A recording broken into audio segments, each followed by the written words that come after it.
sobotu 9.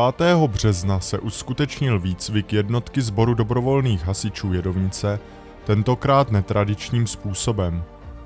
Jednotlivé dvojce plnily speciální úkoly v lese v okolí Tipečku.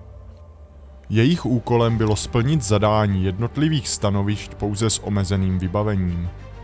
Jednalo se například o slanění ze strmé sráze, záchranu osoby po pádu z posedu nebo resuscitaci na stezce single trailu.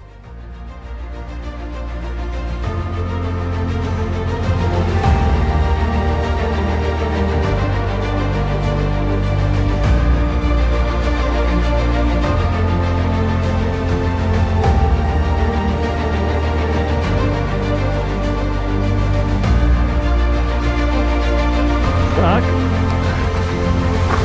Ještě kousek. Dobrý.